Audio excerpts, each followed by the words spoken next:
certes, il y a de nombreux divorces en France. Toutefois, il est de plus en plus fréquent de refaire sa vie, comme on dit. Oui. Et effectivement, si vous posez une bonne question, c'est quoi au juste ? Bon, clairement, c'est à un instant T, un seul parent qui s'occupe du ou des enfants de la famille. Et là-dessus, on peut souligner et même se réjouir du changement de normes sociales. On parle aujourd'hui de famille monoparentale. Pendant très longtemps, les personnes qui élevaient leurs enfants seuls étaient un peu stigmatisées. On parlait dans les années 30 de filles-mères carrément. C'était extrêmement péjoratif. C'était très mal vu par la société. Et voilà, aujourd'hui, c'est rentré dans les mœurs. On peut être une personne comme tout le monde et s'occuper seul de ses enfants. Et on parle à ce moment-là effectivement de famille monoparentale. À un instant T, il n'y a qu'un seul parent. Mais c'est pas le même type de garde à chaque fois. On peut avoir le système d'une semaine chaque parent, par exemple, ou alors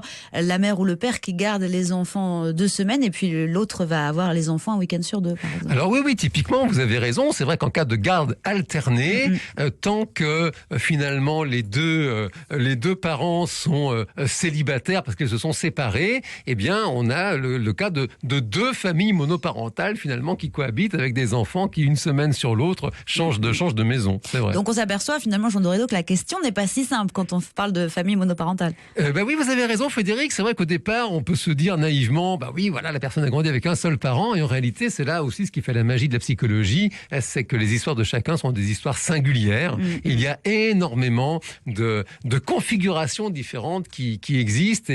Et c'est vrai que lorsqu'on s'y prend bien, toutes ces différences à l'arrivée débouchent sur des richesses. Et alors, ce qui est le plus important, vous me l'avez dit un petit peu hors antenne, c'est la figure d'attachement. Qu'est-ce que c'est ça, Jean Dorédo ? Alors ça, l'attachement, c'est une théorie qui est très très importante, qui n'est pas si vieille que ça en psychologie. C'est qu'on a compris, les psychologues, les chercheurs ont compris que l'amour est essentiel, l'affection, le contact vraiment du petit bébé avec un être humain, c'est essentiel, c'est nécessaire à sa survie. Et bien sûr qu'il peut y avoir plusieurs figures d'attachement. Toutefois, il y a une figure d'attachement principale, c'est-à-dire que l'enfant va, au cours de son développement, finalement, se constituer une figure d'attachement. C'est vraiment la figure qui le rassure. Et on va sûrement en parler dans l'émission. C'est avec cette figure-là vraiment qu'un lien très très fort va se créer. Et bien sûr, il est important que ce lien perdure. Et si par un malheur de la vie, ce lien se rompt, c'est à ce moment-là très difficile pour le bébé. Donc on n'est pas obligé en tant qu'enfant d'avoir 2 référents. Un seul suffit si la relation est bien menée.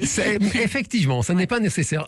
Une figure d'attachement, c'est indispensable. Quand il y en a d'autres, après, c'est la magie de la vie. Pour autant, oui, ça n'est pas indispensable d'en avoir plusieurs. Même pour construire son identité. Ensuite. Manifestement, aux yeux de la science, aujourd'hui, ça n'est pas nécessaire pour l'identité. Maintenant, on peut parler de l'identité, même de l'identité de genre. C'est très, très, très, très à la mode en ce moment. Donc, on peut évidemment aller creuser de ce côté-là. France Bleu, c'est déjà demain.